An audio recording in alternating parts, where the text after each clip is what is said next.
lady on the right to my right, and then he wiped his hand off on his right hand. He's right-handed. He wiped his hand off, and then he took the chalice back, and he continued. And that lady, who was the one who perped me in church, and by the way, she's in an influential position, and in a position to know people. And I'm not going to get any more detailed than that. That ought to be enough. And I don't care. I want this to get out. Everything I'm saying is in the public domain, and I'm calling your hand, lady. I'm calling your hand. You're a filthy perp.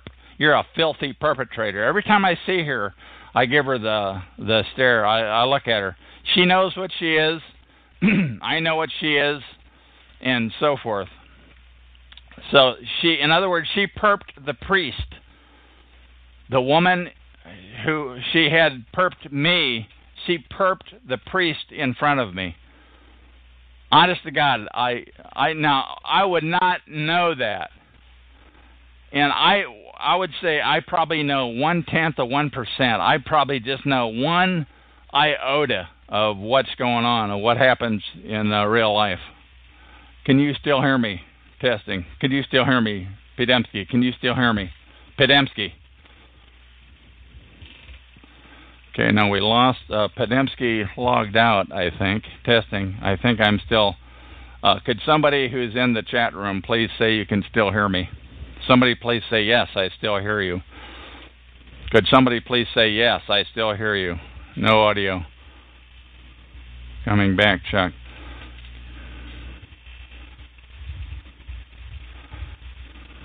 Yes, I still hear you, says guest 5. So Visser and Kennewick Man said no audio, but guest 5 said yes, I can still hear me. And Visser, Filter, and Buddy 88. Oh, please. Oh, please. Oh, please. Demsky, will you please mute them? Demsky, will you please mute them?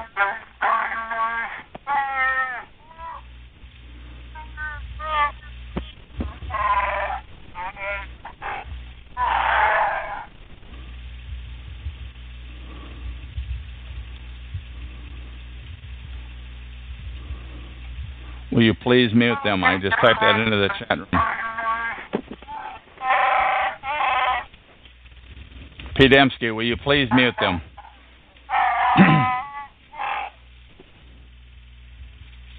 Okay, so we'll just keep trying. We're getting messed with here on the call. Demsky,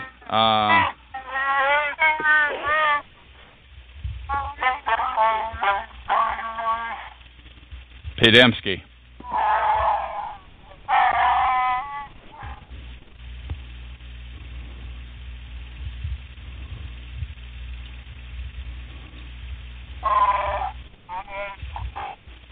Will you please mute them? There, Demsky's logged back on. Demsky. Hey, Chuck, you fucking faggot. Okay, Demsky. Hey, Chuck, how many women have you fucked in your life? Demsky, could you please mute the people so we can keep this call going? Demsky.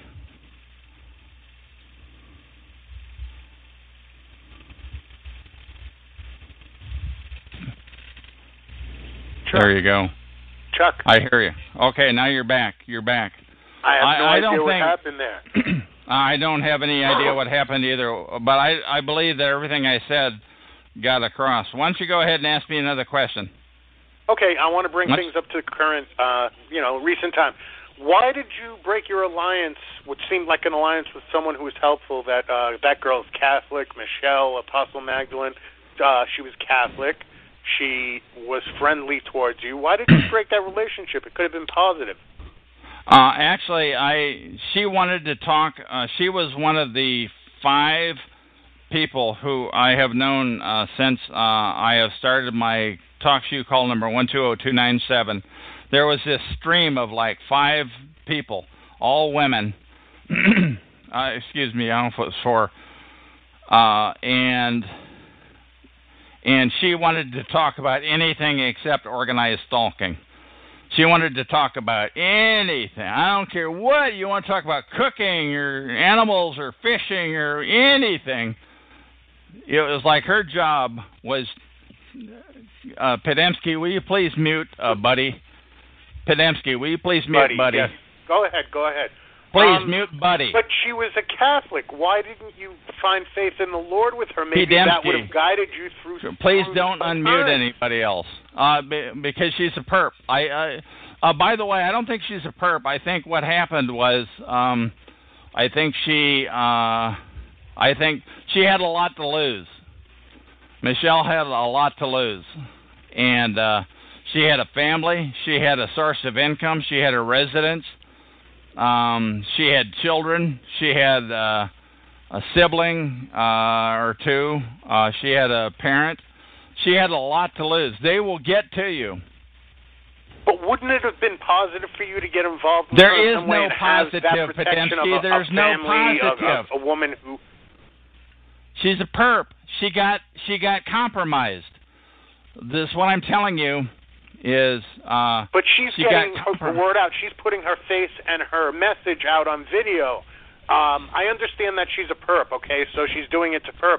But you're not a perp. You're a targeted individual. Why don't you get on camera and do your thing? And I may do it. My picture's already out there. If you type in my name now, Chuck Langenberg, you will see my picture. It's on the internet. Yeah, you're a very distinguished-looking man. There you go. That's me, your age. There you go.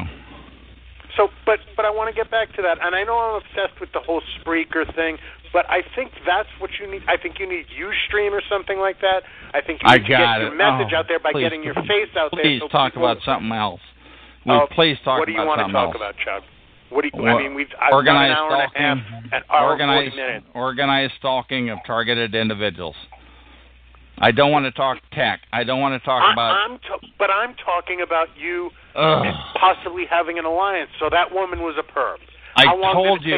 I don't know that she was a perp. I think she got compromised. Let me tell you something. Have I not made myself clear? She had a lot to lose.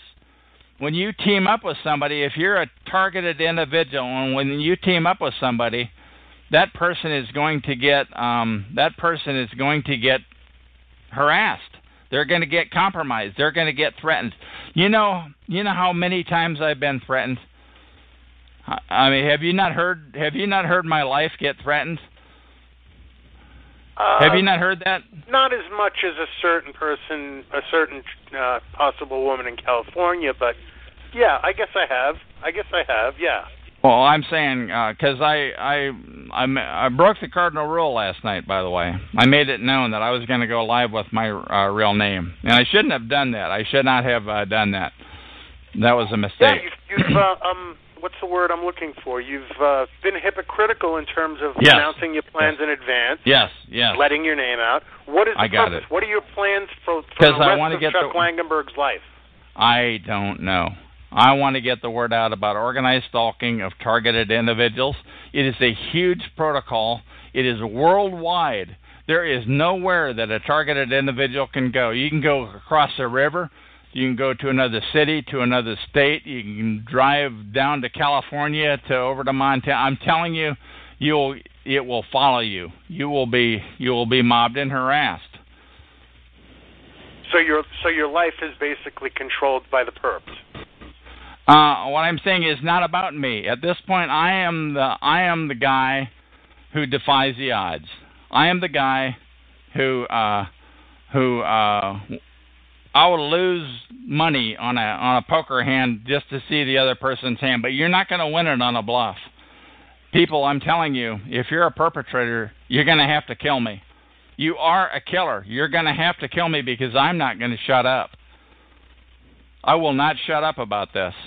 This issue of organized stalking of targeted individuals is bigger than I am. It's way bigger. It's absolutely huge. It's massive. And it's worldwide. So with all this time that you're spending on this, Chuck, are you writing like a manifesto or not a history, but, are you compiling all of this stuff into some kind of web page or a document to leave behind in the public domain, documenting all of this stuff, everything? To some degree, some of it I am. But let me tell you something else. I don't think I can do it all. Obviously. I can just do what I can do. And I've done more than anybody I know at getting the word out. The real word, not the crazy word that the crazy talkers on the other targeted individual calls here on TalkShoe, not the wacky talk, not that stuff. I'm talking about the real stuff, the targeted individual stuff. I'm telling you, I'm trying to get that word out, and also I'm trying to let people know that that there is a huge organized protocol to not get that word out, to make it sound crazy. But I'm telling you, and that is the job. It took me actually 3 months in the fall of 2010. It took me 3 months to conclude that there is no making peace with the scumbags at Freedom SCHS. There's just no way to do it. FreedomSCHS.com. Have you ever been unmuted there and made your statements? I mean, I always see you muted. Was there a time before they muted you that you were getting on there and getting the word out to those people, or were you always going on there and telling them? Are you going to finish this question anytime soon? Yes, in the fall of 2010, I did do that. Just finish the question. They would let me talk, but at the end of November, on the last Saturday of November 2010 on TalkShoe.com, call number 66339, which is on every Saturday night. That's Derek's Crazy Talk show. They used to leave me unmuted, and they used to leave guests unmuted. But I logged in as a guest, and that's when I went overt. That's when I finally realized, after 3 months, I'm a slow learner, but that there is no making peace with these guys. Derek is so professional, but he's thinking filthy NSA. He's National Security Agency. He admits he used to work for them. We know that. Yeah, but there was no making peace with him. So I went overt on the last Saturday of November 2010. That's when I went ballistic. And I don't know if the call is still out there, but it shouldn't be too hard to find me. I never said anything that wasn't true. I never said anything that wasn't legal. I did everything I've ever done, I believe, has been legal. I've been pretty adamant about what I said. By the way, the first Saturday of December 2010, there was this convenience store down near Esther Short Park where I was living at the time, and just as you walk into that store, there was just one product that I used to buy every time. It was ice cream, one of those orange sherbets, that you push the stick through. And I bought that. Those are good. And I bought that, and I bought 2 or 3 things. And I consumed them when I got home, and then I ate that last piece, and honest to God, it's like I had been poisoned. It's like I had been, it was like there was something in there. And this was the first Saturday, the morning. This is Saturday morning. Now, Stinking Derek's call doesn't come on until 6 p.m. Pacific, 9 p.m. Eastern. His Crazy Talk call doesn't come on until then. So it was like, and they got me, man. They get me. Literally, I couldn't walk across a room. I was like a grasshopper. There was no alcohol. There was no nothing. I just had a tuna fish sandwich or whatever. Just walked in, walked out. But that's the thing to keep in mind there. Anybody who's listening to this that is a targeted individual, if you're buying the same thing every time you're at the store, sooner or later it's going to get tampered with. Someday, the day is going to come when they're going to tamper with that food. And if you're getting sick, and I'm telling you, man, that I get sick. My voice was shaking for probably 2-3 weeks after that. But they wanted to shut me up. So I got on that night, by the way, not on my own call, but it was, what was her name? Oh, I can't think of her name. Young thing, 26 or 8 or something like that. I can't think of her name. Probably don't want to say